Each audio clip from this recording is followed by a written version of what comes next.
Tem um caso famoso que o pessoal da perícia cita muito, né? Porque a Inglaterra é o maior banco de perfis genéticos do mundo, né? Uhum. E também é o país que mais tem câmeras de vigilância no mundo, né? A Inglaterra. E eles foram os pioneiros. Foi o primeiro banco de perfis, foi na Inglaterra. E aí teve um. E lá você pisa na delegacia até por uma ocorrência de acidente de trânsito sem lesões.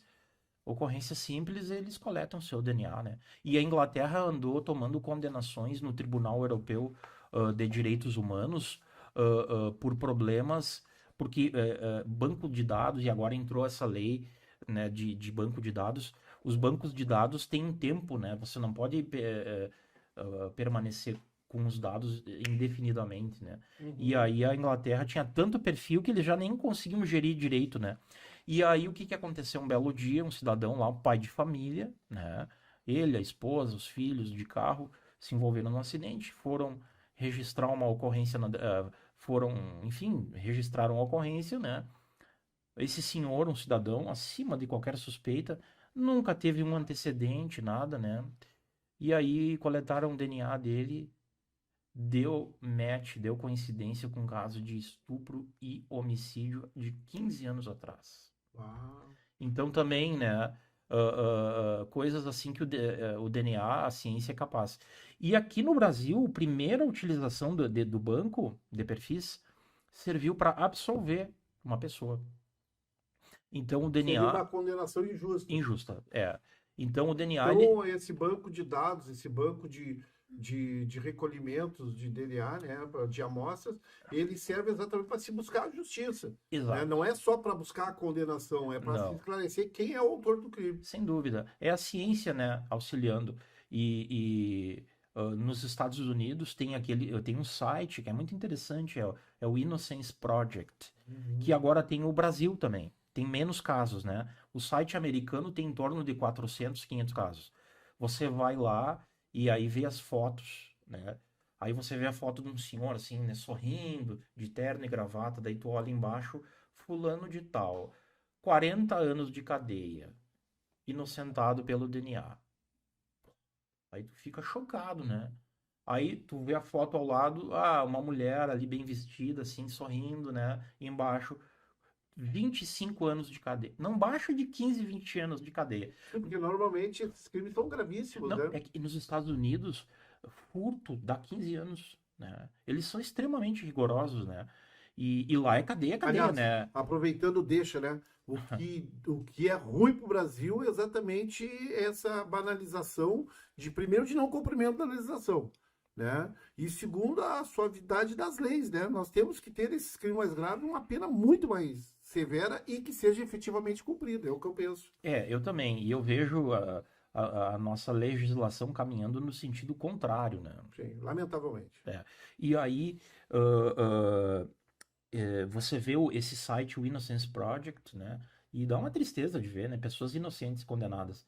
E o governador do estado de Illinois suspendeu a pena de morte naquele estado de tantos casos de pessoas no corredor da morte, que lá tem a pena de morte, né? Pessoas no corredor da morte e que o DNA ia lá e pá, salvava, mostrava que a pessoa era inocente, né? Sim, Então o DNA, a genética forense ela também ela faz justiça tanto para condenar quanto para claro, absolver, claro, né? perfeito. E teve um caso aqui no Brasil, o caso do Israel, ah, que houve, porque assim, 70, se estima que 75% dos erros judiciários ou de de condenações injustas se devem do reconhecimento pessoal, né? O falso positivo. Né? É esse o vilão, né? Muitas Dá uma vezes. explicada para o nosso seguidor o que é o falso O positivo. falso positivo, porque o reconhecimento direto é quando você bota o suspeito ao lado de pessoas que não tem nada a ver com o crime, e você bota aquela pessoa que é suspeita, né? E a vítima ou a testemunha do crime é instada a dizer, dentre esses, tu reconhece alguém, né? E aí a pessoa diz, eu tenho o número 1, 2, 3, 4 e 5, né? Um deles é o suspeito, mas a polícia não diz quem é, né? Não informa Hum, para quem vai fazer o reconhecimento quem é. Exato. E aí a vítima ou a testemunha vai e diz, não, é aquele, o número 3, né? Esses casos de condenações problemáticas, né, injustas, a maioria, 75% se estima, é quando a vítima ou a testemunha aponta a pessoa errada, né? E na polícia todo mundo comenta, Sim. né, que aí você bota policiais ao lado do suspeito e a vítima ou a testemunha vai no policial, que não tem Não, nada a ver. inclusive, já de algum tempo que não se coloca mais policiais Não. do lado, porque aconteceu e depois se tem, como tem advogado, tem tudo na volta, tem que constar quem foi o reconhecido. E acaba reconhecendo uma pessoa que não faz nem parte da investigação, Sim, né? exato. E aí o que aconteceu nesse caso do Israel? O Israel houve era para ser um roubo, né? Aí virou estupro. A moça estava em casa, aí o assaltante chegou, era para ser um roubo, virou um estupro, né? E aí o criminoso deixou uma mancha de sangue na cama dela, né? Aí o que aconteceu? A polícia chegou até uma pessoa, o Jota, né? E encontrou toda a res furtiva, os produtos, os pertences da Da vítima. vítima. E a polícia foi nele, né? E ele disse: Não, eu sou só o receptador, né? O Israel, esse caso foi parar no Fantástico. O Israel é o autor do roubo. E a polícia foi no Israel e a vítima reconheceu o Israel. Aí, durante o processo judicial em primeiro grau, a defesa pediu o DNA para comparação com a mancha, né, do sangue. E o que aconteceu? O DNA não era do Israel a mancha. Daí a gente diz que deu uma comparação a frio, não deu match, coincidência, né? Não era do Israel. Adivinha, daí botaram no banco, né? Adivinha de quem que era? Era do Jota esse. Que O tava, receptador. suposto, né? Que se dizia, Sim. né? Que tava com os pertences e o DNA dele tava ali, né? E aí o que aconteceu em primeiro grau, o Jota foi condenado por receptação, e o Israel como autor do roubo e estupro, mesmo o DNA tendo dito que não, né? Foi pro TJ, daí houve condenação em segundo grau, mantida a decisão do juiz de primeiro grau. O receptador, o J, receptador, mesmo sendo dele a mancha de sangue e mesmo ele estando com os pertences. E o Israel condenado por roubo e estupro. Uhum. Aí transitou em julgado, né, pro J, ele se escapou. E o Israel, aí houve uma revisão criminal, mantida a decisão. Condenado em todas as instâncias. Tudo. Aí assumiu a Defensoria Pública Gaúcha, assumiu e foi com habeas no STJ. E aí já entrou fantástico. O STJ anulou a decisão da revisão criminal, mandou julgar de novo. Daí entrou fantástico. E aí houve o julgamento e foi mantido. Daí a turma, se eu não me engano, uma das turmas do nosso tribunal Você manteve. teve como base o reconhecimento pessoal. Eles se firmaram no reconhecimento, né? E aí a defensoria disse, não, a gente não sabe ainda qual instrumento, qual recurso, né, a gente vai manusear. E aí, no fim, acabaram impetrando um habeas no Supremo, né? E aí ele acabou absolvido, né? Mas ele ficou 8 anos na cadeia, né?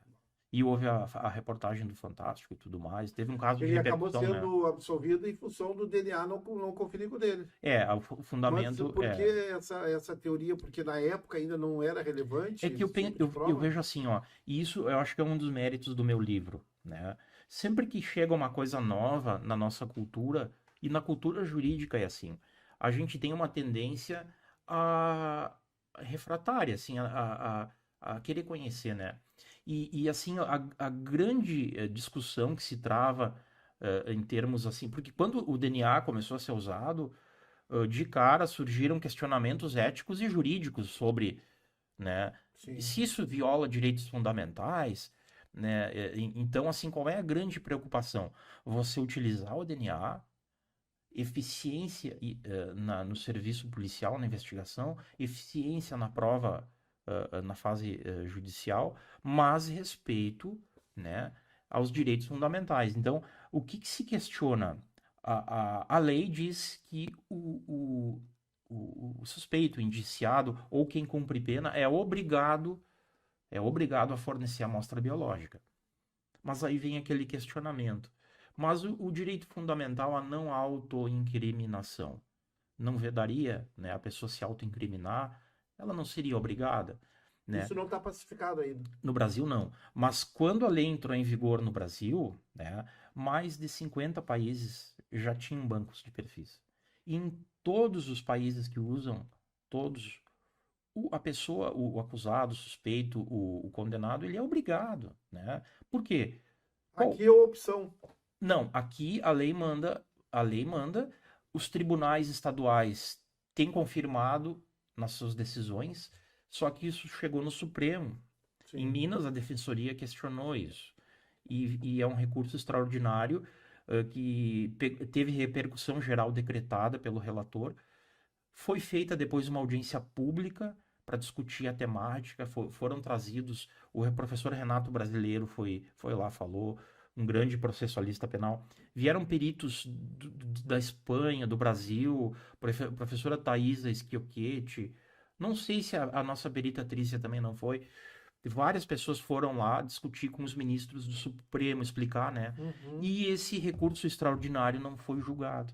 E ele vai, aí o Supremo, com repercussão geral, vai dizer se realmente Hoje está para ser julgado é, esse processo aí. hoje se entende que sim, né? Que você é obrigado, é o que a lei diz, é o que os tribunais estaduais dizem, mas vamos ver o que o Supremo dirá, né? Agora, quando entrou em vigor a lei no Brasil, 50 países já adotavam os bancos. E em todos, né, é pacífico que o indiciado, suspeito, o réu, o condenado, ele tem que, né, ele tem que ser forçado. Por quê?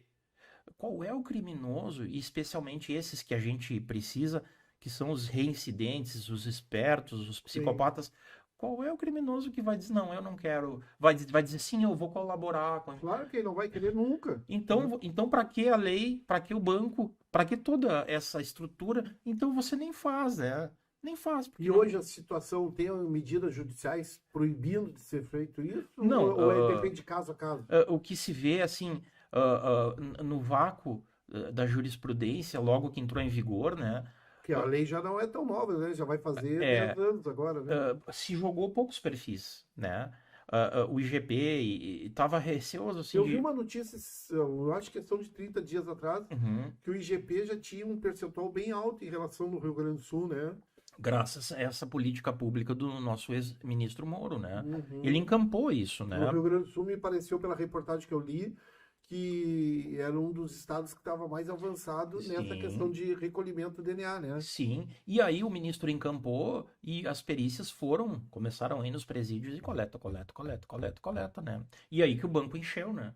E aí Uhum. começou a dar resolução de Imagina casos, quantos né? crimes insolúveis até o momento poderão ser esclarecidos no momento que isso aí for se tornar Ah, obrigatório 100% a existem, todos os presos. existem dados no Ministério no site do Ministério da Justiça, tem um link lá que é a rede integrada de bancos de perfis genéticos, que é gerida pela PF. Lá tem todos os dados.